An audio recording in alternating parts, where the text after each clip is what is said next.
Intelligence wing के headquarter से हमला, तीसरी मंजिल नूं रॉकेट प्रोपेल्ड ग्रेनेड नाल बनाया निशाना, अतवादी साजिश तो इनकार नहीं। मोहाली अटैक नूं लैके हरकत च NIA, इंटेलिजेंस विंग के हैडक्वार्टर का अज कर सकती है मुआयना, सूत्रों मुताबिक एजेंसी की टैरर इंटेलिजेंस यूनिट जुटा रही है जानकारी। मोहाली अटैक से मुख्यमंत्री का पहला बयान, बोले मोहाली च होए धमाके की पुलिस कर रही है जांच, नहीं बख्शांगे कोई भी दोषी। हमले तो बाद पूरे पंजाब च high alert, Chandigarh Mohali border से भी बताई गई सुरक्षा, कई थावां ते पुलिस वालों तलाशी अभियान।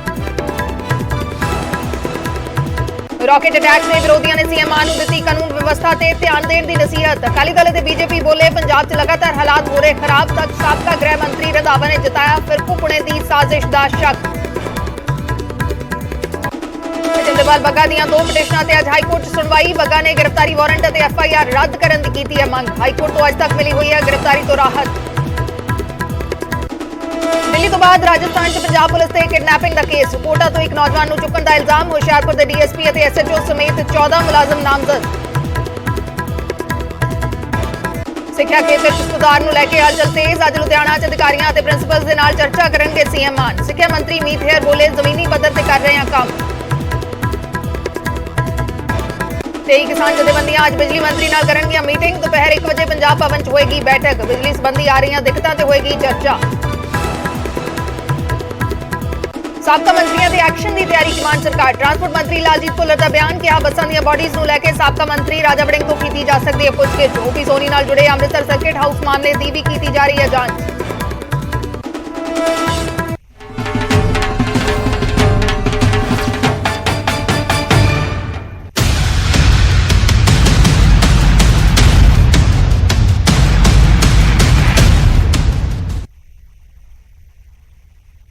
सत श्री अकाल, मैं अर्शदीप संधू, न्यूज़ 18 पंजाब हरियाणा हिमाचल देख रहे दर्शकों का स्वागत है। शुरुआत करते हैं वड्डी खबर दे नाल। मोहाली च इंटेलिजेंस दफ्तर नूं निशाना बनाया गया है ते इस धमाके नूं लैके एक वड्डा खुलासा होया है। निशाने ते ओकू टीम दे वड्डे अफसर सी, सूत्रां दे हवाले नाल वड्डी खबर है। Organized crime control unit team दे वड्डे अफसर निशाने ते सी। इंटेलिजेंस हैडक्वार्टर दे विच ओकू टीम दे वड्डे अफसर बैठते ने। धमाके तो पहला इलाके की रैकी भी की गई है।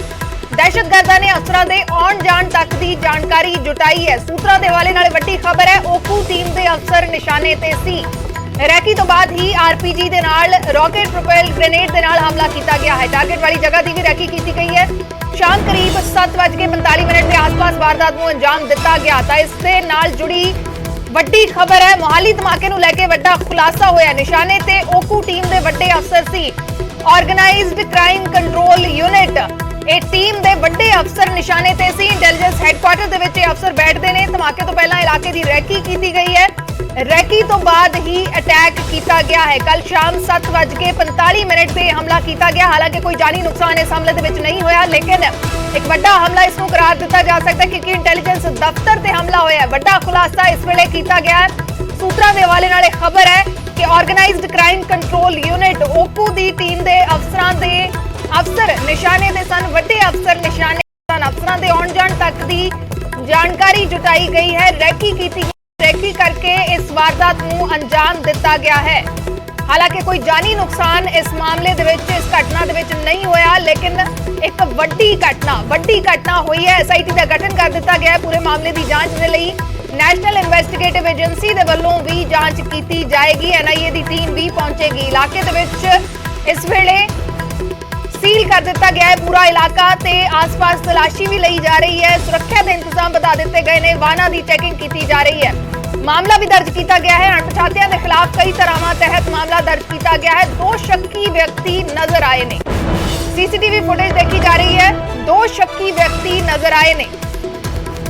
मोहाली अटैक की जांच दे तेजी आ गई है। पुलिस ने 7000 मोबाइलों का डंप डेटा इकट्ठा किया है। वड्डी खबर, 7000 मोबाइलों का डंप डेटा इकट्ठा किया है। इंटेलिजेंस दफ्तर के कोल ਜਿਹੜੇ मोबाइल इस्तेमाल हुए ने उन्हों का डेटा इकट्ठा किया गया है।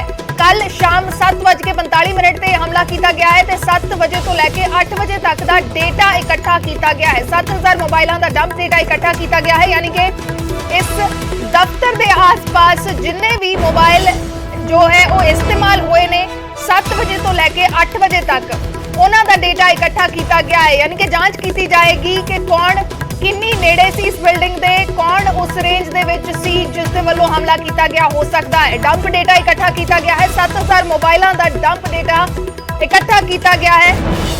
इस पूरे मामले की जांच के लिए 7 बजे तो 8 बजे तक जो मोबाइल इस बिल्डिंग के नेड़े तेड़े इस्तेमाल हुए ने उन्होंने डेटा इकट्ठा किया गया है। हमला किया गया है इंटैलीजेंस दफ्तर के उत्ते। मोहाली दे विच इंटैलीजेंस दफ्तर है। बड़ा खुलासा यह भी होया है कि ओखू की टीम के बड़े अफसर निशाने ते सी। ऑर्गेनाइज्ड क्राइम कंट्रोल यूनिट के बड़े अफसर इस बिल्डिंग के विच बैठते ने, वो निशाने ते सी। हालांकि कोई जानी नुकसान नहीं होया, लेकिन एक बड़ा हमला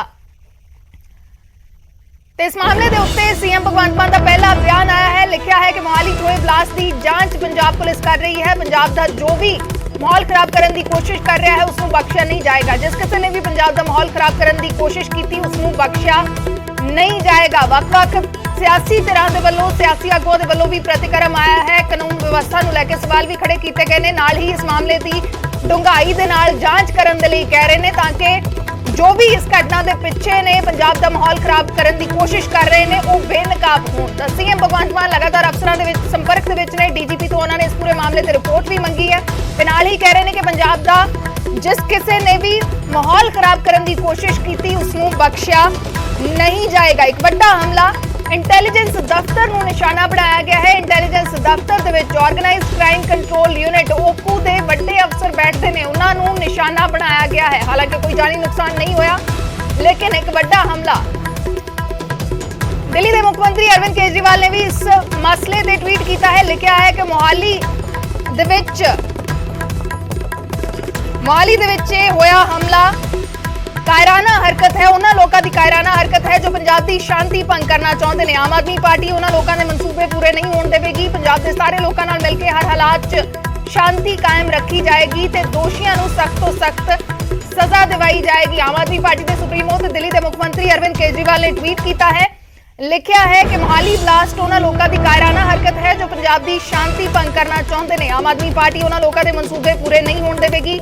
पंजाब के सारे लोगों के नाल मिलकर हर हालत च शांति कायम रखी जाएगी तो दोषियों को सख्त तो सख्त सजा दिवाई जाएगी। तो सारियां सियासी तरह इसको मन के चल रही हैं कि पंजाब का माहौल खराब करने की कोशिश है, पंजाब की शांति भंग करने की कोशिश है। मोहाली अटैक दी 10 वड्डियां गल्लां। मोहाली दे विच स्टेट इंटैलीजेंस हैडकुआटर ते हमला किया गया है। स्टेट इंटैलीजेंस हैडकुआटर है। शाम 7:45 ते रॉकेट दे नाल हमला किया गया है। रॉकेट प्रोपेल्ड ग्रेनेड जिसकी तस्वीर भी असीं तुहानूं दिखा रहे हैं, इस दे नाल हमला किया गया है। रॉकेट प्रोपेल्ड ग्रेनेड दे नाल इस बिल्डिंग नूं निशाना बनाया गया है। 10 वड्डियां गल्लां इस अटैक दे नाल जुड़ियां होईयां। दफ्तर दे नेड़े सड़क दे दूजे पासों ग्रेनेड दागिया गया है। 700 मीटर दी रेंज तो ज्यादा एक ग्रेनेड दागिया जा सकता है। दफ्तर दे नेड़े सड़क दे दूजे पासों ग्रेनेड दागिया गया है जो कि दफ्तर की तीसरी मंजिल के अंदर डिग्या है। तीसरी मंजिल के अंदर एक ग्रेनेड डिग्या है। इंटैलीजेंस हैडकुआटर इमारत के शीशे चकनाचूर होए ने। बिल्डिंग को जरूर नुकसान पहुंचा है लेकिन कोई जानी नुकसान नहीं होया। किसी भी तरह के जानी नुकसान तो बचा रहा है। पुलिस का यह भी कहना है कि अतवादी साजिश तो इनकार नहीं। अतवादी साजिश हो सकती है, इसके पीछे अतवादी साजिश तो इनकार पुलिस नहीं कर रही। यानी कि शक अतवादियों ते भी है कि पंजाब का माहौल खराब करने की कोशिश हो सकती है। डीजीपी का कहना है कि किसी ने दूर तो फायर किया है, यानी कि किसी शख्स के वल्लों दूर तो फायर किया गया है। हमले तो बाद पूरा इलाका सील कर दिता गया है। रॉकेट प्रोपेल्ड ग्रेनेड दे नाल हमला किया गया है। आरपीजी की हुंदा है? रॉकेट प्रोपेल्ड ग्रेनेड की हुंदा है? ये एक पोर्टेबल लॉन्चर है। एक पोर्टेबल लॉन्चर है यानी कि तुसी इसनूं कैरी कर सकते हो। जिस भी शख्स के वल्लों ये किया गया है उसके वल्लों कैरी करके ले जाया जा सकता है। किते भी इस तो ग्रेनेड दागिया जाता है। रॉकेट प्रोपेल्ड ग्रेनेड दागिया जाता है। बख्तरबंद गड्डी, टैंक, हैलीकॉप्टर नूं इस दे नाल उड़ाया जा सकता है। मोटे ते रख के दागिया जाने वाला यह हथियार है, यानी कि किसी शख्स के वल्लों मोटे ते रख के एक ग्रेनेड दागिया गया है। इसकी रेंज 700 मीटर के करीब होंदी है, यानी कि इस बिल्डिंग के बहुती दूर तो यह रॉकेट प्रोपेल्ड ग्रेनेड नहीं दागिया गया। 700 मीटर के करीब इसकी रेंज होंदी है। 700 मीटर दूरी तो इसनूं दागिया जा सकता है। ज्यादातर आरपीजी नूं एक व्यक्ति चुक के चला सकता है, यानी कि एक व्यक्ति दे वल्लों यह हमला किया गया हो सकता है। कई व्यक्ति भी हो सकता है। शक के घेरे दे विच हुण 2 शक्की व्यक्ति इस वेले देखे गए ने। जो सीसीटीवी फुटेज वगैरह सामने आई है उस तो 2 व्यक्तियों ते शक है, 2 शक्की व्यक्ति नजर आते हैं। ਇਹ ਰॉकेट प्रोपेल्ड ग्रेनेड ਦੇ ਨਾਲ ਹਮਲਾ ਕੀਤਾ ਹੈ। ਇਸ ਬਾਰੇ ਅਸੀਂ ਤੁਹਾਨੂੰ ਜਾਣਕਾਰੀ ਦੇ ਰਹੇ ਹਾਂ ਕਿ ਪੋਰਟੇਬਲ ਲਾਂਚਰ ਇੱਕ ਵਿਅਕਤੀ ਮੋਢੇ ਤੇ ਰੱਖ ਕੇ ਇਹ ਹਥਿਆਰ ਦਾਗ ਸਕਦਾ ਹੈ।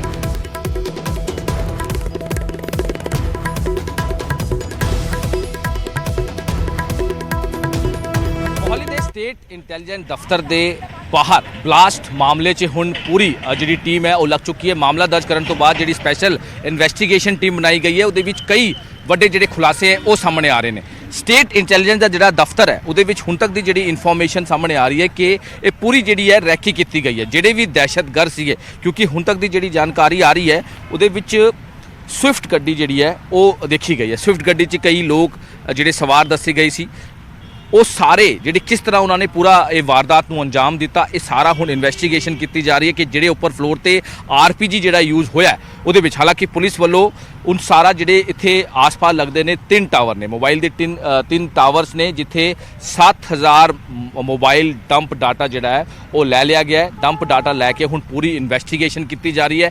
ਆਸ-ਪਾਸ ਦਾ ਜਿਹੜਾ ਰਿਹਾਇਸ਼ੀ ਏਰੀਆ ਹੈ ਉੱਥੇ ਜਿਹੜੇ ਸੀਸੀਟੀਵੀ ਫੁਟੇਜ ਲੱਗੇ ਹੋਏ ਆ, ਬਿਲਕੁਲ ਬੈਕ ਸਾਈਡ ਤੇ ਮਹਾਰਾਜਾ ਰਣਜੀਤ ਸਿੰਘ ਅਕੈਡਮੀ ਹੈ, ਉੱਥੇ ਦੀ ਸੀਸੀਟੀਵੀ ਫੁਟੇਜ ਚੈੱਕ ਕੀਤੀ ਜਾ ਰਹੀ ਹੈ ਕਬਜ਼ੇ 'ਚ ਲੈ ਕੇ ਤੇ ਪੁਲਿਸ ਵੱਲੋਂ। ਤੇ ਹੋਰ ਵੀ ਜਿਹੜੀ ਇਨਫੋਰਮੇਸ਼ਨ ਮਿਲ ਰਹੀ ਹੈ ਕਿ ਆਖਿਰ ਇਹ ਸਾਜ਼ਿਸ਼ ਕਿਹਦੀ ਸੀਗੀ, ਇਹ ਬਹੁਤ ਵੱਡਾ ਸਵਾਲ ਹੈ। ਕੁਐਸਚਨ ਇੱਕ ਬਹੁਤ ਵੱਡਾ ਹੈ ਕਿਉਂਕਿ ਪੂਰੇ ਪੰਜਾਬ ਦਾ ਇੱਕ ਸਟੇਟ ਇੰਟੈਲੀਜੈਂਸ ਦਫ਼ਤਰ ਹੈ ਜਿੱਥੇ ਸਾਰੇ ਜਿਹੜੇ ਹੈ ਇੱਥੇ ਬੈਠਦੇ ਨੇ, ਡੀਜੀਪੀ ਇੰਟੈਲੀਜੈਂਸ, ਵਿਜੀਲੈਂਸ, ਸਾਰੇ ਇੱਥੇ ਔਕੂ ਦੇ ਜਿਹੜੇ ਆਫੀਸਰਸ ਨੇ ਇੱਥੇ ਬੈਠਦੇ ਨੇ। ਜਿਹੜੇ ਵੀ ਗੈਂਗਸਟਰਸ ਹੁੰਦੇ ਨੇ ਜਾਂ ਫਿਰ ਆਤੰਕੀ ਜਿਹੜੀ ਗਤੀਵਿਧੀਆਂ ਹੁੰਦੀ ਉਹਦੀ ਪੂਰੀ ਨਜ਼ਰ ਇੱਥੋਂ ਤੋਂ ਹੁੰਦੀ ਹੈ, ਮੋਨੀਟਰਿੰਗ ਇੱਥੋਂ ਹੁੰਦੀ ਹੈ। ਜਿਹੜੇ ਅਫਸਰ ਨੇ, ਜਿਹੜੀ ਵੀ ਰਣਨੀਤੀ ਤਿਆਰ ਕੀਤੀ ਜਾਂਦੀ ਹੈ ਉਹ ਸਾਰੀ ਜਿਹੜੀ ਚੀਜ਼ਾਂ ਹੈ ਉਹ ਇਸੀ ਆਫਿਸ ਤੇ ਹੁੰਦੀ ਹੈ। ਹਾਲਾਂਕਿ ਤਸਵੀਰਾਂ ਤੁਸੀਂ ਵੇਖ ਰਹੇ ਹੋ ਕਿ ਜਿਹੜੇ ਵੱਡੇ ਅਧਿਕਾਰੀ ਨੇ ਉਹ ਹੁਣ ਜਿਹੜੇ ਕਮਾਂਡੋਜ਼ ਨੇ ਇੱਥੇ ਪਹੁੰਚ ਚੁੱਕੇ ਨੇ ਕਿਉਂਕਿ ਕੱਲ ਰਾਤ ਨੂੰ ਇਹ ਪੂਰਾ ਏਰੀਆ ਸੀਲ ਕਰ ਦਿੱਤਾ ਗਿਆ ਸੀਗਾ ਤੇ ਹੁਣ ਇੱਥੇ ਸਿਰਫ ਪੁਲਿਸ ਕਮਾਂਡੋਜ਼ ਨੇ, ਹੋਰ ਜਿਹੜੇ ਅੰਦਰ ਦੇ ਜਿਹੜੇ ਮੁਲਾਜ਼ਮ ਨੇ ਉਹ ਇੱਥੇ ਪਹੁੰਚੇ ਹੋਏ ਨੇ ਤੇ ਅੰਦਰ ਹੋਰ ਵੀ ਜਿਹੜੀ ਚੈਕਿੰਗ ਕੀਤੀ ਜਾ ਰਹੀ ਹੈ। ਆਸ-ਪਾਸ ਦਾ ਜਿਹੜਾ ਏਰੀਆ ਹੈ, ਜਿਹੜੀ ਸ਼ਾਪਸ ਨੇ, ਉੱਥੇ ਵੀ ਜਾ ਕੇ ਪੁੱਛਗਿੱਛ ਜਿਹੜੀ ਹੈ ਉਹ ਪੁਲਿਸ ਵੱਲੋਂ ਕੀਤੀ ਜਾ ਰਹੀ ਹੈ ਕਿਉਂਕਿ ਹੁਣ ਜਿਹੜਾ ਵੀ ਇਨਸੀਡੈਂਟ ਹੋਇਆ, ਹਾਲਾਂਕਿ ਸੀਐਮ ਦਾ ਵੀ ਟਵੀਟ ਇਹਦੇ 'ਚ ਆਇਆ ਕਿ ਜਿਹੜਾ ਵੀ ਪੰਜਾਬ ਦਾ ਮਾਹੌਲ ਖਰਾਬ ਕਰਨ ਦੀ ਕੋਸ਼ਿਸ਼ ਕਰ ਰਿਹਾ ਹੈ ਉਹਨੂੰ ਨਹੀਂ ਬਖਸ਼ਿਆ ਜਾਏਗਾ। ਇਹਦੇ ਵਿੱਚ ਜਿਹੜੇ ਵੀ ਆਤੰਕੀ ਜਿਹੜੀ ਗਤੀਵਿਧੀਆਂ ਨੇ ਜਾਂ ਫਿਰ ਕਿਸ ਤਰ੍ਹਾਂ ਦੀ ਸਾਜ਼ਿਸ਼ ਸੀ ਉਹਨਾਂ ਨੂੰ ਪੂਰਾ ਕੀਤਾ ਜਾ ਰਿਹਾ ਹੈ। ਪੂਰਾ ਜਿਹੜੀ ਇਨਵੈਸਟੀਗੇਸ਼ਨ ਕੀਤੀ ਜਾ ਰਹੀ ਹੈ, ਜਿਹੜੇ ਕਾਬਿਲ ਅਫਸਰ ਨੇ ਉਹਨਾਂ ਨੂੰ ਲਾਇਆ ਗਿਆ ਹੈ ਤੇ ਇਨਵੈਸਟੀਗੇਸ਼ਨ ਪੂਰੀ ਜਿਹੜੀ ਹੈਗੀ ਕੀਤੀ ਜਾ ਰਹੀ ਹੈ ਕਿ ਪੂਰਾ ਜਿਹੜਾ ਆਸ-ਪਾਸ ਦਾ ਏਰੀਆ ਹੈ ਉੱਥੇ ਵੀ ਰਾਤ ਪੈਟਰੋਲਿੰਗ ਕੀਤੀ ਗਈ, ਸਰਚ ਆਪਰੇਸ਼ਨ ਜਿਹੜਾ ਉਹ ਕੀਤਾ ਗਿਆ। ਮੋਬਾਈਲ ਡੰਪ ਡਾਟਾ ਦੇ ਨਾਲ ਹੋਰ ਜਿਹੜੇ ਸਸਪੈਕਟ ਸੀਗੇ ਉਹਨਾਂ ਨੂੰ ਵੀ ਪੁੱਛਗਿੱਛ ਵਾਸਤੇ ਪੁਲਿਸ ਸਟੇਸ਼ਨ ਸੋਹਾਣਾ ਲੈ ਕੇ ਜਾਇਆ ਗਿਆ। ਪੁੱਛਗਿੱਛ ਜਿਹੜੀ ਹੈ ਉਹ ਕੀਤੀ ਜਾ ਰਹੀ ਹੈ। ਸੋਹਾਣਾ ਪੁਲਿਸ ਸਟੇਸ਼ਨ 'ਚ ਮਾਮਲਾ ਦਰਜ ਹੋਇਆ ਹੈ ਅਗਿਆਤ ਲੋਕਾਂ ਦੇ ਖਿਲਾਫ, ਯਾਨੀ ਅਨਨੋਨ ਲੋਕਾਂ ਦੇ ਖਿਲਾਫ ਮਾਮਲਾ ਦਰਜ ਹੋਇਆ ਹੈ। ਕਈ ਧਾਰਾ ਦੇ ਤਹਿਤ ਜਿਹੜਾ ਮਾਮਲਾ ਦਰਜ ਕਰਨ ਤੋਂ ਬਾਅਦ ਹੁਣ ਪੁਲਿਸ ਇਨਵੈਸਟੀਗੇਸ਼ਨ ਕਰ ਰਹੀ ਹੈ।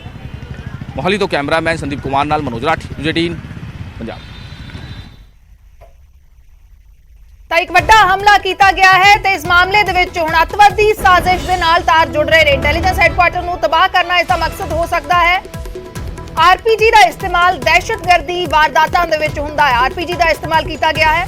ਅਕਸਰ ਅੱਤਵਾਦੀ ਹਮਲਾ ਫੌਜ ਜਾਂ ਪੁਲਿਸ ਹੈੱਡਕੁਆਰਟਰ ਦੇ ਨੇੜੇ ਹੁੰਦਾ ਹੈ। ਅਜਿਹੇ ਹਮਲੇ ਜ਼ਿਆਦਾਤਰ ਫੌਜ ਜਾਂ ਪੁਲਿਸ ਹੈੱਡਕੁਆਰਟਰ ਦੇ ਨੇੜੇ ਹੁੰਦੇ ਨੇ। ਸਰਕਾਰੀ ਸੁਰੱਖਿਆ ਬਲਾਂ ਨੂੰ ਨੁਕਸਾਨ ਪਹੁੰਚਾਉਣਾ ਮਕਸਦ ਹੁੰਦਾ ਹੈ। ਪਿਛਲੇ ਕੁਝ ਦਿਨਾਂ ਦੇ ਵਿੱਚ, ਕੁਝ ਸਮੇਂ ਦੇ ਵਿੱਚ ਖਾਲਿਸਤਾਨੀ ਸਰਗਰਮੀਆਂ ਵਧੀਆਂ ਨੇ ਸੂਬੇ ਦੇ ਵਿੱਚ। ਪਾਕਿਸਤਾਨ ਨਾਲ ਸਟੇ ਇਲਾਕਿਆਂ ਦੇ ਵਿੱਚ ਕਈ ਦਿਨਾਂ ਤੋਂ ਡਰੋਨ ਦੀ ਜ਼ਿਆਦਾ ਹਲਚਲ ਵੀ ਦੇਖੀ ਗਈ ਹੈ। ਅੱਤਵਾਦੀ ਸਾਜ਼ਿਸ਼ ਦੇ ਨਾਲ ਤਾਰ ਜੁੜ ਰਹੇ ਨੇ। ਪਿਛਲੇ ਦਿਨਾਂ ਦੇ ਵਿੱਚ ਵੱਖੋ ਵੱਖਰੇ ਇਲਾਕਿਆਂ ਤੋਂ ਜੋ ਐਕਸਪਲੋਸਿਵ ਡਿਵਾਈਸਿਸ ਫੜੇ ਗਏ ਨੇ, ਬਰਾਮਦ ਕੀਤੇ ਗਏ ਨੇ, ਗ੍ਰਿਫਤਾਰੀਆਂ ਵੀ ਹੋਈਆਂ ਨੇ। ਅੰਬਾਲਾ ਤੋਂ, ਕਰਨਾਲ ਤੋਂ, ਤਰਨਤਾਰਨ ਤੋਂ, ਇਸ ਸਭ ਦੇ ਨਾਲ ਵੀ ਇਸ ਨੂੰ ਜੋੜ ਕੇ ਦੇਖਿਆ ਜਾ ਰਿਹਾ ਹੈ। ਚੰਡੀਗੜ੍ਹ ਦੇ ਵਿੱਚ ਬੁੜੈਲ ਜੇਲ੍ਹ ਦੇ ਪਿਛਲੇ ਪਾਸੇ ਦੀਵਾਰ ਦੇ ਨਾਲ ਬਿਲਕੁਲ ਧਮਾਕਾ ਖੇਜ ਸਮੱਗਰੀ ਬਰਾਮਦ ਹੋਈ ਸੀ, ਉਸ ਦੇ ਨਾਲ ਵੀ ਜੋੜ ਕੇ ਦੇਖਿਆ ਜਾ ਰਿਹਾ, ਲਿੰਕ ਕਰਕੇ ਦੇਖਿਆ ਜਾ ਰਿਹਾ ਕਿ ਕੀ ਇਹ ਸਭ ਕੁਝ ਇੱਕੋ ਸ਼ਖਸ ਜਾਂ ਇੱਕੋ ਗਰੁੱਪ ਦੇ ਵੱਲੋਂ ਕੀਤਾ ਜਾ ਰਿਹਾ, ਕਿ ਇਹ ਸਭ ਕੁਝ ਆਪਸ ਦੇ ਵਿੱਚ ਜੁੜਿਆ ਹੋਇਆ ਹੈ। ਇਸ ਸਭ ਨੂੰ ਲੈ ਕੇ ਜਾਂਚ ਕੀਤੀ ਜਾ ਰਹੀ। ਅੱਤਵਾਦੀ ਸਾਜ਼ਿਸ਼, ਪੁਲਿਸ ਦਾ ਕਹਿਣਾ ਸੀ ਕਿ ਅੱਤਵਾਦੀ ਸਾਜ਼ਿਸ਼ ਤੋਂ ਇਨਕਾਰ ਨਹੀਂ ਕੀਤਾ ਜਾ ਸਕਦਾ, ਤਾਂ ਹੁਣ ਇਸ ਹਮਲੇ ਦੇ ਤਾਰ ਅੱਤਵਾਦੀ ਸਾਜ਼ਿਸ਼ ਦੇ ਨਾਲ ਜੁੜ ਰਹੇ ਨੇ।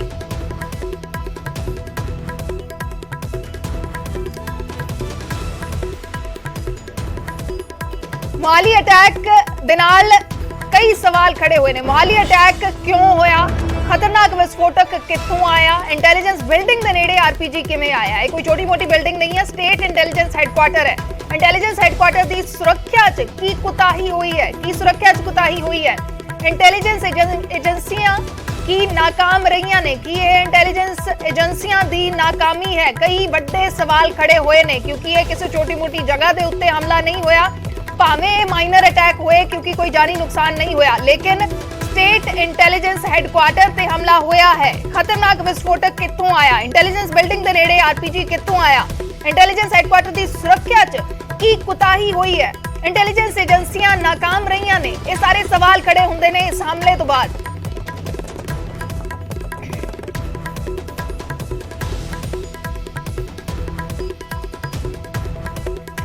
लगातार सवाल उठ रहे ने। सवाल है कि पंजाब का दुश्मन कौन है? पंजाब दे विच माहौल खराब करने की कोशिश हो रही है। जो असीं पहलां भी जिक्र कर रहे सी, 20 मार्च 2022 ਨੂੰ अंबाला दे विच 3 हैंड ग्रेनेड 1.5 किलोग्राम विस्फोटक दे नाल एक्सप्लोसिव डिवाइस बरामद होए। 24 अप्रैल 2022 ਨੂੰ चंडीगढ़ दी बुड़ैल जेल नेड़े विस्फोटक मिलिया। 5 मई 2022 ਨੂੰ करनाल दे विच बब्बर खालसा दे 4 अतवादी काबू कीते गए। भारी मात्रा दे विच विस्फोटक भी बरामद किया गया। 8 मई 2022 ਨੂੰ ਤਰਨਤਾਰਨ ਦੇ ਪਿੰਡ ਨੌਸ਼ਹਿਰਾ ਪਨੂਆ ਤੋਂ 2.5 ਕਿਲੋ ਵਿਸਫੋਟਕ ਬਰਾਮਦ ਹੋਇਆ। ਡੈਟੋਨੇਟਰ ਬੈਟਰੀ ਤੇ ਸ਼ਾਰਪਨਰ ਵੀ ਬਰਾਮਦ ਹੋਏ। 9 ਮਈ 2022 ਨੂੰ ਮੁਹਾਲੀ ਦੇ ਵਿੱਚ ਪੰਜਾਬ ਪੁਲਿਸ ਇੰਟੈਲੀਜੈਂਸ ਵਿੰਗ ਦੇ ਹੈੱਡਕੁਆਰਟਰ ਤੇ ਗ੍ਰੇਨੇਡ ਹਮਲਾ ਹੁੰਦਾ ਹੈ। ਕੀ ਇਹ ਸਾਰੀਆਂ ਘਟਨਾਵਾਂ ਜੁੜੀਆਂ ਹੋਈਆਂ ਨੇ? ਕੀ ਪੰਜਾਬ ਦਾ ਮਾਹੌਲ ਖਰਾਬ ਕਰਨ ਦੀ ਕੋਸ਼ਿਸ਼ ਹੋ ਰਹੀ ਹੈ? ਇਹ ਸਾਰੇ ਸਵਾਲ ਨੇ ਜੋ ਅਸੀਂ ਪਹਿਲਾਂ ਵੀ ਜ਼ਿਕਰ ਕਰ ਰਹੇ ਸੀ ਲਗਾਤਾਰ ਕਿ ਐਕਸਪਲੋਸਿਵ ਡਿਵਾਈਸ ਪਿਛਲੇ ਸਮੇਂ ਦੇ ਵਿੱਚ ਲਗਾਤਾਰ ਬਰਾਮਦ ਹੋ ਰਹੇ ਨੇ, ਗ੍ਰਿਫਤਾਰੀਆਂ ਹੋ ਰਹੀਆਂ ਨੇ। ਚੰਡੀਗੜ੍ਹ ਦੇ ਵਿੱਚ ਬੁੜੈਲ ਜੇਲ੍ਹ ਦੇ ਬਾਹਰੋਂ ਵੀ ਐਕਸਪਲੋਸਿਵ ਸਮੱਗਰੀ ਬਰਾਮਦ ਕੀਤੀ ਗਈ ਜਿਸ ਨੂੰ ਡੈਟੋਨੇਟ ਕੀਤਾ ਗਿਆ ਸੀ। ਪਿਛਲੇ ਦਿਨਾਂ ਦੇ ਵਿੱਚ ਲਗਾਤਾਰ ਇਹ ਬਰਾਮਦਗੀਆਂ ਹੋ ਰਹੀਆਂ ਨੇ, ਗ੍ਰਿਫਤਾਰੀਆਂ ਹੋ ਰਹੀਆਂ ਨੇ। ਕੀ ਇਹ ਸਾਰਾ ਕੁਝ ਆਪਸ ਦੇ ਵਿੱਚ ਜੁੜਿਆ ਹੋਇਆ ਹੈ? ਇਸ ਸਭ ਦੀ ਵੀ ਜਾਂਚ ਕੀਤੀ ਜਾ ਰਹੀ ਹੈ।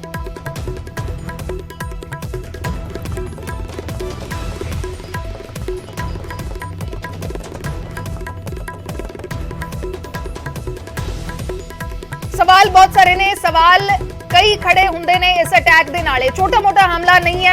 स्टेट इंटेलिजेंस दफ्तर दे उत्ते, हैडक्वार्टर दे उत्ते हमला होया, चाहे इस दे विच कोई जानी नुकसान नहीं होया, लेकिन इत्थे एक्सप्लोसिव पहुंचिया किवें? एक खतरनाक विस्फोटक कित्थों आया? इंटेलिजेंस बिल्डिंग दे नेड़े आरपीजी किवें पहुंच गया? इंटेलिजेंस हैडक्वार्टर दी सुरक्षा दे विच की कुताही हुई है? इंटेलिजेंस एजेंसियां नाकाम रहीਆਂ ने? बहुत सारे सवाल इस दे नाल खड़े हुंदे ने। 700 मीटर दी दूरी, 700 मीटर दी रेंज होंदी है, यानी कि 700 मीटर ज्यादा तो ज्यादा डिस्टेंस रिहा हो सकता है जब ये हमला किया गया है, यानी कि बहुत नेड़े हो इस बिल्डिंग दे हमला किया गया है, कोई बहुत दूरों हमला नहीं होया। तक की ये इंटेलिजेंस एजेंसियां दी नाकामी है? सुरक्षा च की कुताही है? की उस वेले ए इंटेलिजेंस बिल्डिंग दे बाहर की सुरक्षा दे विच कुताही है? इंटेलिजेंस बिल्डिंग दे नेड़े आरपीजी किवें पहुंच गया? खतरनाक विस्फोटक कित्थों आया? बहुत सारे सवाल इस हमले दे नाल खड़े हो रहे ने।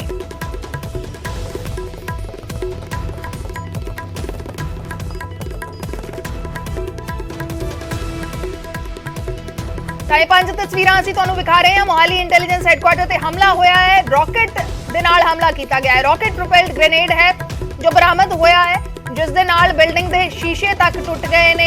बिल्डिंग का नुकसान होया है, हालांकि जानी नुकसान नहीं होया, जानी नुकसान तो बचा रहा है, कोई बड़ा नुकसान नहीं होया। इंटेलिजेंस दफ्तर नूं हालांकि निशाना बनाया गया है। छोटी मोटी गल नहीं है, छोटी मोटी घटना, छोटी मोटी वारदात ये नहीं है। सुरक्षा के इंतजाम बढ़ा दिए गए ने। इस पूरे इलाके नूं सील किया गया है। SIT का गठन हो गया है। नैशनल इन्वेस्टिगेटिव एजेंसी की टीम भी इसकी जांच करेगी। कई कुछ खुलासे हुए ने। ओकू की टीम के बड़े अफसर निशाने ते सी। इस सूत्रों के हवाले नाल जानकारी है, ओकू की टीम निशाने ते सी। सुरक्षा बढ़ा दी गई है। चंडीगढ़ मोहाली बॉर्डर से सुरक्षा के इंतजाम बढ़ा दिए गए ने। चैकिंग की जा रही है। साडे DNE विजयपाल बराड़ इस वेले फोन लाइन दे उत्ते जुड़े हुए ने। विजय, की कुछ जानकारी तुहाडे कोल इस पूरे मसले नूं लैके? बहुत वड्डी घटना है, बहुत वड्डा हमला है। भावें इस नूं माइनर अटैक दस्सिया गया सी, लेकिन इस नूं माइनर अटैक नहीं कहा जा सकता क्योंकि ये स्टेट इंटेलिजेंस हैडक्वार्टर है। बिल्कुल बिल्कुल अर्शदीप, देखो इसनूं कोई गैंगस्टर अटैक कह सकते हो या टैररिस्ट अटैक कह सकते हो, चीज़ इक्को ही है। क्योंकि अजकल गैंगस्टर ते टैररिस्ट दे विच परिभाषा जिहड़ी है उसको अलग-अलग करके वेखना बड़ा औखा हो गया। क्योंकि जिस तरीके नाल गैंगस्टर काम करते ने ਉਹੀ ਉਹਨਾਂ ਨੂੰ ਹੀ ਆਪਾਂ ਟੈਰਰਿਸਟ ਕਹਿ ਸਕਦੇ ਹਾਂ। ਜੇ ਕਿਸੇ ਕੋਲੋਂ IED ਪੜਿਆ ਜਾਂਦਾ ਜਾਂ ਕਿਸੇ ਕੋਲੋਂ RDX ਪੜਿਆ ਜਾਂਦਾ ਤਾਂ ਤੁਸੀਂ ਉਸ ਨੂੰ ਕਿਹੜੀ ਕੈਟਾਗਰੀ 'ਚ ਲਿਖੋਗੇ? ਉਸ ਨੂੰ ਗੈਂਗਸਟਰ ਲਿਖੋਗੇ ਜਾਂ ਉਸ ਨੂੰ ਟੈਰਰਿਸਟ ਲਿਖੋਗੇ? ਇਹਨਾਂ ਚੀਜ਼ਾਂ 'ਚ ਅੱਜਕੱਲ ਡਿਫਰੈਂਸ਼ੀਏਟ ਕਰਨਾ ਬੜਾ ਔਖਾ ਹੋ ਗਿਆ। ਇਹ ਸਿੱਧਾ ਅਟੈਕ ਹੈ ਇੰਟੈਲੀਜੈਂਸ ਆਫਿਸ ਨੂੰ। ਔਰ ਇੰਟੈਲੀਜੈਂਸ ਆਫਿਸ ਤੇ ਚਲੋ ਉੱਥੇ ਹੋਰ ਬਹੁਤ ਸਾਰੀਆਂ ਇਮਾਰਤਾਂ ਨੇ, ਪਰ ਅਸਲ ਦੇ ਵਿੱਚ ਇਹ ਜਿਹੜਾ ਫਲੋਰ ਹੈ ਉਹ AGTF, ਜਿਹੜੀ ਪਹਿਲਾਂ ਓਕੂ ਹੁੰਦੀ ਸੀ, ਓਕੂ ਹੁਣ AGTF ਹੋ ਗਈ ਹੈ, ਐਂਟੀ ਗੈਂਗਸਟਰ ਟਾਸਕ ਫੋਰਸ, ਜਿਹੜੀ ਭਗਵੰਤ ਮਾਨ ਨੇ CM ਬਣਦੇ ਹੀ ਬਣਾਈ ਸੀ ਨਵੀਂ, ਗੈਂਗਸਟਰਾਂ ਨੂੰ ਕਾਬੂ ਕਰਨ ਨੂੰ ਲੈ ਕੇ। ਸੋ ਕਿਤੇ ਨਾ ਕਿਤੇ ਆਪਾਂ ਕਹਿ ਸਕਦੇ ਹਾਂ ਕਿ ਇਹ ਚੁਣੌਤੀ ਹੈ ਪੁਲਿਸ ਦੇ ਲਈ, ਸਿੱਧਾ ਚੈਲੰਜ ਹੈ ਗੈਂਗਸਟਰਾਂ ਦਾ ਕਿ ਤੁਸੀਂ ਐਂਟੀ ਗੈਂਗਸਟਰ ਟਾਸਕ ਫੋਰਸ ਬਣਾਈ ਹੈ ਤੇ ਉਹਨਾਂ ਨੇ ਉਹਦੇ ਆਫਿਸ ਤੇ ਹੀ ਅਟੈਕ ਕਰਤਾ, ਔਰ ਉਸ ਨੂੰ ਹੁਣ ਕਿਵੇਂ ਪਲਾਨ ਕੀਤਾ ਗਿਆ, ਕਿਵੇਂ ਰੇਕੀ ਕੀਤੀ ਗਈ, ਕਿਹੜੇ ਅਫਸਰ ਉੱਥੇ ਬੈਠੇ ਸੀ, ਟਾਈਮ ਉਹਨਾਂ ਨੇ ਇਹ ਵਾਲਾ ਚੂਜ਼ ਕੀਤਾ ਕਿਉਂਕਿ ਰਾਤ 8:45 ਵਜੇ ਦੇ ਟਾਈਮ ਤੇ ਇਹ ਜਿਹੜਾ ਅਟੈਕ ਹੈ ਉਹ ਹੋਇਆ, 8:45 ਦੇ ਕਰੀਬ ਦੇ। ਸੋ ਐਸੇ ਵਿੱਚ ਕਿਸ ਤਰੀਕੇ ਨਾਲ ਉਹਨਾਂ ਨੇ ਸਾਰੀ ਪਲੈਨਿੰਗ ਕੀਤੀ, ਜਿਸ RPG ਦਾ ਅਟੈਕ ਹੋਇਆ ਉਹ RPG ਉਹਨਾਂ ਕੋਲੇ ਆਈ ਕਿੱਥੋਂ, ਇਹ ਹੁਣ ਬੜੇ ਵੱਡੇ ਸਵਾਲ ਨੇ ਇੰਟੈਲੀਜੈਂਸ ਏਜੰਸੀਆਂ ਦੇ ਸਾਹਮਣੇ। ਪੁਲਿਸ ਬੇਸ਼ੱਕ ਇਸ ਮਾਮਲੇ ਨੂੰ ਜ਼ਿਆਦਾ ਵੱਡਾ ਨਾ ਬਣਨ ਦੇਣ ਦੀ ਕੋਸ਼ਿਸ਼ ਕਹਿ ਰਹੀ ਹੋਵੇ ਕਿ ਮਾਈਨਰ ਅਟੈਕ, ਪਰ ਬਾਹਰੋਂ ਅਟੈਕ ਹੁੰਦਾ ਹੈ, ਸ਼ੀਸ਼ੇ ਟੁੱਟ ਜਾਂਦੇ ਆ ਬਿਲਡਿੰਗ ਦੇ, ਔਰ ਉਸ ਫਲੋਰ ਤੇ ਜਿੱਥੇ AGTF ਦਾ ਆਫਿਸ ਹੈ। ਸੋ ਆਪਣੇ ਆਪ ਦੇ ਵਿੱਚ ਇੱਕ ਬਹੁਤ ਵੱਡਾ ਚੈਲੰਜ ਹੈ ਸੁਰੱਖਿਆ ਏਜੰਸੀਆਂ ਦੇ ਸਾਹਮਣੇ, ਔਰ ਜਿਹੜੀਆਂ ਖਾਸ ਕਰਕੇ ਇਸ ਵੇਲੇ ਐਂਟੀ ਗੈਂਗਸਟਰ ਟਾਸਕ ਫੋਰਸ ਹੈ, ਜਿਨ੍ਹਾਂ ਵੱਲੋਂ ਪਿਛਲੇ ਦਿਨਾਂ ਦੇ ਵਿੱਚ ਕਈ ਵੱਡੇ ਜਿਹੜੇ ਮੋਡਿਊਲ ਨੇ ਉਹਨਾਂ ਨੂੰ ਫੜ ਕੇ ਉਹਨਾਂ ਨੂੰ ਖੁਲਾਸੇ ਕੀਤੇ ਗਏ ਨੇ, ਔਰ ਉਹਨਾਂ ਨੂੰ ਰੋਕਣ ਦੀ ਕੋਸ਼ਿਸ਼ ਜਿਹੜੀ ਹੈ ਉਹ ਲਗਾਤਾਰ AGTF ਕਰ ਰਹੀ ਹੈ। ਬਹੁਤ ਸਾਰੇ ਪਿਛਲੇ ਸਮੇਂ ਦੇ ਵਿੱਚ ਗੈਂਗਸਟਰ ਫੜ ਕੇ ਜੇਲ੍ਹਾਂ ਦੇ ਵਿੱਚ ਦਿੱਤੇ ਨੇ, ਕਿਉਂਕਿ ਅੱਜ ਕੱਲ ਅਰਸ਼ੀ ਜਿੰਨੇ ਵੀ ਗੈਂਗਸਟਰ ਨੇ ਜਾਂ ਜਿੰਨੇ ਵੀ ਟੈਰਰਿਸਟ ਨੇ ਉਹ ਪਾਕਿਸਤਾਨ ਦੇ ਨਾਲ ਉਹਨਾਂ ਦਾ ਲਿੰਕ ਆਉਂਦਾ ਹੈ, ਜਿਹਦੇ ਜਿਵੇਂ ਪਿਛਲੇ ਦਿਨੀ ਰਿੰਦਾ ਸੰਧੂ ਦਾ ਨਾਮ ਆਇਆ ਸੀ। ਰਿੰਦਾ ਸੰਧੂ ਪਾਕਿਸਤਾਨ 'ਚ ਬੈਠ ਕੇ ਇਸ ਪੂਰੇ ਨੈਟਵਰਕ ਨੂੰ ਚਲਾ ਰਿਹਾ ਹੈ, ਤਾਂ ਉਹ ਅੱਗੇ ਕਿਤੇ ਹਥਿਆਰ ਸਪਲਾਈ ਕਰਦੇ ਨੇ, ਡਰੋਨ ਦੇ ਜ਼ਰੀਏ ਕਿਵੇਂ ਸਪਲਾਈ ਹੁੰਦੀ ਹੈ, ਫਿਰ ਕਿਸ ਤਰੀਕੇ ਨਾਲ ਐਡੀ ਵੱਡੀ ਘਟਨਾ, ਇਹ ਸਿੱਧਾ ਪੁਲਿਸ ਨੂੰ ਚੈਲੰਜ ਹੈ, ਇਸ ਦੇ ਵਿੱਚ ਕੋਈ ਦੋ ਰਾਏ ਨਹੀਂ। ਜੀ ਬਿਲਕੁਲ। ਤਾਂ ਹਾਲਾਂਕਿ ਜਿਵੇਂ ਵਿਜੇ ਤੁਸੀਂ ਗੱਲ ਕਰ ਰਹੇ ਹੋ ਕਿ ਸ਼ਾਮ ਨੂੰ ਇਹ ਹਮਲਾ ਕੀਤਾ ਗਿਆ, ਸ਼ਾਮ ਨੂੰ ਕਿਉਂਕਿ ਜਾਨੀ ਨੁਕਸਾਨ ਤੋਂ ਬਚਾ ਰਿਹਾ, ਤਾਂ ਇੱਕ ਕਿਸਮ ਦੇ ਨਾਲ ਚੈਲੰਜ ਕੀਤਾ ਗਿਆ ਹੈ। ਬਿਲਕੁਲ ਅੱਛੀ, ਕਿਉਂਕਿ ਦੇਖੋ ਟਾਈਮਿੰਗ ਹੈ, ਜੇ ਉਹਨਾਂ ਨੇ ਰੇਕੀ ਕੀਤੀ ਹੈ ਜਾਂ ਕਿਸੇ ਹਿਸਾਬ ਨਾਲ ਅਟੈਕ ਦੂਰੋਂ ਕੀਤਾ ਜਾਂ ਕਿਸ ਹਿਸਾਬ ਨਾਲ ਕੀਤਾ, ਇਹ ਜਾਂਚ ਦਾ ਵਿਸ਼ਾ ਹੈ। ਪਰ ਇਹ ਅਟੈਕ ਜੇ ਦਿਨ ਵੇਲੇ ਵੀ ਹੋ ਸਕਦਾ ਸੀ, ਜਿਸ ਵੇਲੇ ਅਫਸਰ ਹੁੰਦੇ ਆ, ਔਰ ਰਾਤ ਨੂੰ ਵੀ ਇੰਟੈਲੀਜੈਂਸ ਦੇ ਅਫਸਰ ਆਫਿਸ ਦੇ ਵਿੱਚ ਕੰਮ ਕਰਦੇ ਰਹਿੰਦੇ ਆ, ਪਰ ਰਾਤ ਨੂੰ ਉਸ ਤਰੀਕੇ ਦੀ ਨਫਰੀ ਨਹੀਂ ਹੁੰਦੀ ਜਿਸ ਤਰੀਕੇ ਦੀ ਦਿਨੇ ਉੱਥੇ ਪ੍ਰੈਜ਼ੈਂਸ ਹੁੰਦੀ ਹੈ ਅਫਸਰਾਂ ਦੀ ਜਾਂ ਹੋਰ ਕਿਸੇ ਆਉਣ ਜਾਣ ਵਾਲੇ ਵਿਅਕਤੀ ਦੀ। ਸੋ ਰਾਤ ਨੂੰ ਨਹੀਂ ਹੁੰਦੀ, ਤਾਂ ਆਪਾਂ ਇਹ ਕਹਿ ਸਕਦੇ ਹਾਂ ਕਿ ਇੱਕ ਤਰੀਕੇ ਨਾਲ ਇਹ ਚੈਲੰਜ ਹੈ ਸਿੱਧਾ ਵੀ, ਜੇ ਤੁਸੀਂ ਕੋਈ ਇਸ ਤਰੀਕੇ ਦੀ ਗਤੀਵਿਧੀ ਕਰੋਗੇ ਤਾਂ ਫਿਰ ਉਹ ਕਿਸ ਲੈਵਲ ਤੱਕ ਜਾ ਸਕਦੇ ਆ। ਸੋ ਫਿਲਹਾਲ ਤੇ ਆਪਾਂ ਇਸ ਨੂੰ ਇੱਕ ਚੈਲੰਜ ਦੇ ਰੂਪ ਦੇ ਵਿੱਚ ਦੇਖ ਸਕਦੇ ਆ, ਕਿਉਂਕਿ ਇੱਕ ਬਿਲਡਿੰਗ ਤੇ ਅਟੈਕ ਹੋਇਆ, ਉੱਤੇ ਸ਼ੀਸ਼ੇ ਟੁੱਟੇ, ਔਰ ਇਸ ਨੂੰ ਇਹ ਇੱਕ ਅਟੈਕ ਜਿਹੜਾ ਹੈ ਸਾਹਮਣੇ ਆਇਆ, ਇਸ ਦੇ ਵਿੱਚ ਕੋਈ ਜਾਨੀ ਨੁਕਸਾਨ ਨਹੀਂ ਹੋਇਆ। ਲੇਕਿਨ ਲਗਾਤਾਰ ਕਾਨੂੰਨ ਵਿਵਸਥਾ ਤੇ ਸਵਾਲ ਚੁੱਕੇ ਜਾ ਰਹੇ ਨੇ, ਇਸ ਦੇ ਨਾਲ ਕਈ ਹੋਰ ਸਵਾਲ ਵੀ ਖੜੇ ਹੋ ਰਹੇ ਨੇ ਕਿ ਕੀ ਇੰਟੈਲੀਜੈਂਸ ਏਜੰਸੀਆਂ ਨਾਕਾਮ ਰਹੀਆਂ ਨੇ, ਇੱਥੇ ਪਹੁੰਚਿਆ ਕਿਵੇਂ RPG? ਦੇਖੋ ਇਹ ਸਭ ਤੋਂ ਵੱਡਾ ਸਵਾਲ ਹੈ ਅਰਸ਼ੀ। ਨਾਕਾਮ ਚਲੋ ਆਪਾਂ ਕਹੀਏ ਜਾਂ ਨਾ ਕਹੀਏ, ਆਪਣੇ ਕਹਿਣ ਨਾਲ ਜਾਂ ਨਾ ਕਹਿਣ ਨਾਲ ਫਰਕ ਨਹੀਂ ਪੈਂਦਾ। ਸਵਾਲ ਤੇ ਸਭ ਤੋਂ ਵੱਡਾ ਹੈਗਾ ਕਿ RPG ਅਟੈਕ ਅਗਰ ਇਸ ਤਰੀਕੇ ਨਾਲ ਹੁੰਦਾ ਹੈ ਤਾਂ RPG ਕਿਵੇਂ ਪਹੁੰਚਿਆ, ਇਸ ਤੇ ਇਹ ਕਿੱਥੋਂ ਆਇਆ, ਕਿ ਬਾਹਰ ਬੈਠੇ ਜਿਹੜੇ ਲੋਕ ਨੇ, ਪਾਕਿਸਤਾਨ 'ਚ ਬੈਠੇ ਜਿਹੜੇ ਲੋਕ ਨੇ, ਨੈਟਵਰਕ ਚਲਾ ਰਹੇ ਨੇ, ਕਿ ਉਹਨਾਂ ਨੇ ਪ੍ਰੋਵਾਈਡ ਕਰਾਇਆ। ਆਏ ਦਿਨ ਆਪਾਂ ਡਰੋਨਸ ਦੀਆਂ ਖਬਰਾਂ ਪੜ੍ਹਦੇ ਹਾਂ, ਉਸ ਦੀ ਜਾਣਕਾਰੀ ਦਿੰਦੇ ਹਾਂ ਕਿ ਫਲਾਨੀ ਜਗ੍ਹਾ ਤੇ ਡਰੋਨ ਸਿੱਟਿਆ, ਕਿਉਂਕਿ ਉਹ ਡਰੱਗਸ ਤੇ ਹਥਿਆਰ ਜਿਹੜੇ ਨੇ ਇਹ ਆਪਸ ਦੇ ਵਿੱਚ ਹੁਣ ਇੱਕ ਨੈਕਸਸ ਬਣ ਚੁੱਕਿਆ ਹੈ। ਜੀ ਉਧਰੋਂ ਡਰੱਗਸ ਆਉਂਦੀ ਹੈ, ਹੈਰੋਇਨ ਆਉਂਦੀ ਹੈ, ਨਾਲ ਹਥਿਆਰ ਆਉਂਦੇ ਨੇ। ਡਰੱਗਸ ਆਉਂਦੀ ਹੈ, ਡਰੱਗਸ ਅੱਗੇ ਸਪਲਾਈ ਕਰਨੀ ਹੁੰਦੀ ਹੈ, ਉਹਦੇ ਨਾਲ ਪੈਸਾ ਆਉਂਦਾ ਹੈ, ਉਸੇ ਪੈਸੇ ਦੇ ਨਾਲ ਹਥਿਆਰ ਜੁੜੇ ਹੁੰਦੇ ਨੇ, ਔਰ ਉਹਨਾਂ ਚੀਜ਼ਾਂ ਦੇ ਨਾਲ ਹੀ ਇਹ ਇਸ ਤਰੀਕੇ ਦੀਆਂ ਗਤੀਵਿਧੀਆਂ ਨੂੰ ਅੰਜਾਮ ਦਿੰਦੇ ਨੇ। ਸੋ ਇਹ ਦੋ ਚੈਲੰਜਸ ਨੇ ਇਸ ਵੇਲੇ ਸੁਰੱਖਿਆ ਏਜੰਸੀਆਂ ਦੇ ਸਾਹਮਣੇ ਸਭ ਤੋਂ ਵੱਡੇ, ਔਰ ਖਾਸ ਕਰਕੇ ਇਹ ਜਿਹੜਾ ਮੋਹਾਲੀ ਅਟੈਕ ਹੋਇਆ, ਇਸ ਚੀਜ਼ ਨੂੰ ਲੈ ਕੇ ਹੋਰ ਫਰਦਰ ਇਨਵੈਸਟੀਗੇਸ਼ਨ ਜ਼ਾਹਿਰ ਜੀ ਗੱਲ ਹੈ ਪੁਲਿਸ ਕਰ ਵੀ ਰਹੀ ਹੈ, ਪਰ ਮੀਡੀਆ ਦੇ ਵਿੱਚ ਉਹ ਕਿਉਂਕਿ ਖੁੱਲ ਕੇ ਨਹੀਂ ਬੋਲਣਗੇ, ਕਿਉਂਕਿ ਸਵਾਲ ਇਸ ਵੇਲੇ ਪੁਲਿਸ ਦੀ ਸਾਖ ਤੇ ਹੀ ਖੜਾ ਹੋ ਗਿਆ। ਕਿਤੇ ਹੋਰ ਹੋਇਆ ਹੋਵੇ ਤਾਂ ਪੁਲਿਸ ਇਹ ਕਹਿ ਦਿੰਦੀ ਹੈ ਕਿ ਅਸੀਂ ਜਾਂਚ ਕਰ ਰਹੇ ਹਾਂ ਕੌਣ ਸੀ, ਪਰ ਹੁਣ ਪੁਲਿਸ ਦੇ ਹੈੱਡਕੁਆਟਰ ਤੇ ਅਟੈਕ ਹੋ ਗਿਆ ਤੇ ਆਪਣੇ ਆਪ ਦੇ ਵਿੱਚ ਇੱਕ ਬਹੁਤ ਵੱਡਾ ਸਵਾਲ ਹੈ ਸੁਰੱਖਿਆ ਪ੍ਰਣਾਲੀ ਤੇ ਸੁਰੱਖਿਆ ਸਿਸਟਮ ਤੇ। ਬਿਲਕੁਲ, ਬਹੁਤ ਵੱਡੇ ਸਵਾਲ ਨੇ। ਫਿਲਹਾਲ ਦੇ ਲਈ ਸ਼ੁਕਰੀਆ ਵਿਜੇ ਪੂਰੀ ਜਾਣਕਾਰੀ ਦੇਣ ਦੇ ਲਈ। ਇਸ ਵੇਲੇ ਦੀ ਵੱਡੀ ਖਬਰ ਮੋਹਾਲੀ ਧਮਾਕੇ ਨੂੰ ਲੈ ਕੇ ਮੁੱਖ ਮੰਤਰੀ ਭਗਵੰਤ ਮਾਨ ਐਕਸ਼ਨ 'ਚ ਨੇ। DGP ਸਮੇਤ ਵੱਡੇ ਅਧਿਕਾਰੀਆਂ ਦੀ ਮੀਟਿੰਗ ਸੱਦ ਲਈ ਗਈ ਹੈ। CM ਨੇ ਪੂਰੀ ਘਟਨਾ ਤੇ ਰਿਪੋਰਟ ਮੰਗੀ ਹੈ। ਥੋੜੀ ਦੇਰ ਦੇ ਵਿੱਚ ਮੁੱਖ ਮੰਤਰੀ ਦੀ ਰਿਹਾਇਸ਼ ਤੇ ਇਹ ਮੀਟਿੰਗ ਹੋਏਗੀ। DGP ਸਮੇਤ ਵੱਡੇ ਅਧਿਕਾਰੀਆਂ ਦੀ ਮੀਟਿੰਗ ਸੱਦੀ ਗਈ ਹੈ। ਇੱਕ ਬਹੁਤ ਵੱਡਾ ਹਮਲਾ ਹੋਇਆ ਹੈ, ਚੈਲੰਜ ਕੀਤਾ ਗਿਆ ਹੈ। ਐਂਟੀ ਗੈਂਗਸਟਰ ਟਾਸਕ ਫੋਰਸ ਜੋ ਪਹਿਲਾਂ ਓਕੂ ਸੀ, ਆਰਗੇਨਾਈਜ਼ਡ ਕ੍ਰਾਈਮ ਕੰਟਰੋਲ ਯੂਨਿਟ, ਉਸਦੇ ਵੱਡੇ ਅਫਸਰ ਨਿਸ਼ਾਨੇ ਤੇ ਸੀ। ਵੱਡਾ ਹਮਲਾ ਹੈ, ਭਾਵੇਂ ਜਾਨੀ ਨੁਕਸਾਨ ਨਹੀਂ ਹੋਇਆ, ਲੇਕਿਨ ਇੱਕ ਕਿਸਮ ਦੇ ਨਾਲ ਚੈਲੰਜ ਕਰ ਦਿੱਤਾ ਹੈ AGTF ਨੂੰ, ਪੁਲਿਸ ਪ੍ਰਸ਼ਾਸਨ ਨੂੰ। ਤਾਂ ਇਸ ਮਸਲੇ ਦੇ ਉੱਤੇ CM ਭਗਵੰਤ ਮਾਨ ਐਕਸ਼ਨ 'ਚ ਨੇ। DGP ਸਮੇਤ ਵੱਡੇ ਅਧਿਕਾਰੀਆਂ ਦੀ ਮੀਟਿੰਗ ਸੱਦੀ ਗਈ ਹੈ। ਪੰਕਜ, ਕੀ ਕੁਝ ਜਾਣਕਾਰੀ? ਦੇਖੋ ਥੋੜੀ ਦੇਰ ਚ ਮੀਟਿੰਗ ਜਿਹੜੀ ਉਹ ਸ਼ੁਰੂ ਹੋਣ ਜਾ ਰਹੀ ਹੈ ਕਿਉਂਕਿ ਦੇਰ ਰਾਤ ਤੱਕ ਪਹਿਲਾਂ ਡੀਜੀਪੀ ਤੋਂ ਰਿਪੋਰਟ ਜਿਹੜੀ ਹੈ ਮੁੱਖ ਮੰਤਰੀ ਦਿੰਦੇ ਹੋਏ ਨਜ਼ਰ ਆਏ ਸੀ ਔਰ ਹੁਣ ਜੋ ਇਨਪੁਟ ਸਟਾਰਟਿੰਗ ਦੌਰ ਤੇ ਮਿਲੇ ਨੇ ਉਸ ਤੋਂ ਬਾਅਦ ਡੀਜੀਪੀ ਅਤੇ ਏਡੀਜੀਪੀ ਅਤੇ तमाम ਵੱਡੇ ਅਧਿਕਾਰੀਆਂ ਦੇ ਨਾਲ 10 ਵਜੇ ਮੁੱਖ ਮੰਤਰੀ ਜਿਹੜੇ ਨੇ ਉਹ ਬੈਠਕ ਕਰਨਗੇ ਔਰ ਇਸ ਵੇਲੇ ਪੁਲਿਸ ਕੋਲ ਕੀ ਇਨਪੁਟ ਹੈ, ਪੁਲਿਸ ਕਿਸ ਥਿਊਰੀ ਦੇ ਉੱਤੇ ਇਨਵੈਸਟੀਗੇਸ਼ਨ ਕਰ ਰਹੀ ਹੈ ਔਰ ਕੀ ਸਬੂਤ ਇਸ ਵੇਲੇ ਹੱਥ ਲੱਗੇ ਨੇ ਪੁਲਿਸ ਦੇ, ਇਸ ਦੀ ਸਾਰੀ ਰਿਪੋਰਟ ਜਿਹੜੀ ਹੈ ਡੀਜੀਪੀ ਵੱਲੋਂ ਮੁੱਖ ਮੰਤਰੀ ਨੂੰ ਦਿੱਤੀ ਜਾਏਗੀ ਔਰ ਮੁੱਖ ਮੰਤਰੀ ਨੇ ਤੌਰ ਤੇ ਕਿਹਾ ਹੈ ਕਿ ਕਿਸੇ ਵੀ ਤਰੀਕੇ ਦੇ ਨਾਲ ਘਬਰਾਉਣ ਦੀ ਜ਼ਰੂਰਤ ਨਹੀਂ ਹੈ ਔਰ ਇਸ ਪੂਰੇ ਘਟਨਾਕ੍ਰਮ ਦੇ ਮਾਮਲੇ ਤੇ ਹੁਣ 10 ਵਜੇ ਜਿਹੜੀ ਹੈ ਉਹ ਮੀਟਿੰਗ ਸ਼ੁਰੂ ਹੋਣ ਜਾ ਰਹੀ ਥੋੜੀ ਦੇਰ ਬਾਅਦ ਮੁੱਖ ਮੰਤਰੀ ਨਿਵਾਸ ਦੇ ਉੱਤੇ। ਜੀ ਸ਼ੁਕਰੀਆ ਪੰਕਜ, ਪੂਰੀ ਜਾਣਕਾਰੀ ਦੇ ਲਈ। ਪੰਕਜ ਕਬਾਈ ਸਾਡੇ ਸਹਿਯੋਗੀ ਜਾਣਕਾਰੀ ਦੇ ਰਹੇ ਸਨ। ਥੋੜੀ ਹੀ ਦੇਰ ਦੇ ਵਿੱਚ ਮੀਟਿੰਗ ਹੋਏਗੀ। ਸੀਐਮ ਭਗਵੰਤ ਮਾਨ ਨੇ ਡੀਜੀਪੀ ਸਮੇਤ ਸਾਰੇ ਵੱਡੇ ਅਧਿਕਾਰੀਆਂ ਦੀ ਮੀਟਿੰਗ ਸੱਦੀ ਹੈ। ਸੀਐਮ ਰਿਹਾਇਸ਼ ਤੇ ਥੋੜੀ ਹੀ ਦੇਰ ਦੇ ਵਿੱਚ ਇਸ ਪੂਰੇ ਮਸਲੇ ਨੂੰ ਲੈ ਕੇ ਮੀਟਿੰਗ ਹੋਏਗੀ। ਡੀਜੀਪੀ ਤੋਂ ਰਿਪੋਰਟ ਵੀ ਮੰਗੀ ਹੈ ਇਸ ਪੂਰੀ ਘਟਨਾ ਦੇ ਉੱਤੇ ਸੀਐਮ ਭਗਵੰਤ ਮਾਨ ਨੇ। ਤਾਂ ਸੀਐਮ ਭਗਵੰਤ ਮਾਨ ਐਕਸ਼ਨ ਦੇ ਵਿੱਚ ਨੇ, ਪੂਰੀ ਘਟਨਾ ਦੀ ਰਿਪੋਰਟ ਮੰਗੀ ਗਈ ਹੈ ਤੇ ਥੋੜੀ ਹੀ ਦੇਰ ਦੇ ਵਿੱਚ ਸਾਰੇ ਵੱਡੇ ਅਧਿਕਾਰੀਆਂ ਦੀ, ਡੀਜੀਪੀ ਸਮੇਤ ਸਾਰੇ ਵੱਡੇ ਅਧਿਕਾਰੀਆਂ ਦੀ ਸੀਐਮ ਰਿਹਾਇਸ਼ ਤੇ ਮੀਟਿੰਗ ਹੋਏਗੀ। ਮੋਹਾਲੀ ਦੇ ਵਿੱਚ ਇੰਟੈਲੀਜੈਂਸ ਦਫ਼ਤਰ ਤੇ ਇੰਟੈਲੀਜੈਂਸ ਹੈੱਡਕੁਆਰਟਰ ਤੇ ਹਮਲਾ ਹੋਇਆ ਹੈ। ਸਟੇਟ ਇੰਟੈਲੀਜੈਂਸ ਹੈੱਡਕੁਆਰਟਰ ਹੈ, ਕੋਈ ਛੋਟੀ-ਮੋਟੀ ਬਿਲਡਿੰਗ ਨਹੀਂ ਹੈ। ਚੈਲੰਜ ਕੀਤਾ ਗਿਆ ਹੈ ਇੱਕ ਤਰੀਕੇ ਦੇ ਨਾਲ ਪ੍ਰਸ਼ਾਸਨ ਨੂੰ, ਪੁਲਿਸ ਪ੍ਰਸ਼ਾਸਨ ਨੂੰ। ਤਾਂ ਇਸ ਘਟਨਾ ਨੂੰ ਲੈ ਕੇ ਜਾਂਚ ਕੀਤੀ ਜਾ ਰਹੀ ਹੈ। ਐਸਆਈਟੀ ਦਾ ਗਠਨ ਹੋ ਚੁੱਕਿਆ ਹੈ। ਐਨਆਈਏ ਵੀ ਇਸ ਘਟਨਾ ਦੀ ਜਾਂਚ ਕਰੇਗੀ। ਇਸ ਪੂਰੇ ਮਸਲੇ ਦੇ ਵਿੱਚ, ਇਸ ਪੂਰੀ ਕਾਰਵਾਈ ਦੇ ਵਿੱਚ AGTF anti gangster task force, ਜਿਸ ਨੂੰ ਕੁਝ ਸਮਾਂ ਪਹਿਲਾਂ ਸੀਐਮ ਭਗਵੰਤ ਮਾਨ ਦੇ ਵੱਲੋਂ anti gangster task force create ਕੀਤੀ ਗਈ ਸੀ, ਉਸਦੇ ਵੱਡੇ ਅਫਸਰ ਨਿਸ਼ਾਨੇ ਤੇ ਸਨ। ਚੈਲੰਜ ਕੀਤਾ ਗਿਆ ਹੈ। ਇਸ ਹਮਲੇ ਦੇ ਪਿੱਛੇ ਕੌਣ ਹੈ, ਪੰਜਾਬ ਦਾ ਮਾਹੌਲ ਖਰਾਬ ਕਰਨ ਦੀ ਕੋਸ਼ਿਸ਼ ਕੌਣ ਕਰ ਰਿਹਾ ਹੈ, ਇਸ ਪੂਰੇ ਮਸਲੇ ਦੀ ਜਾਂਚ ਕੀਤੀ ਜਾ ਰਹੀ ਹੈ।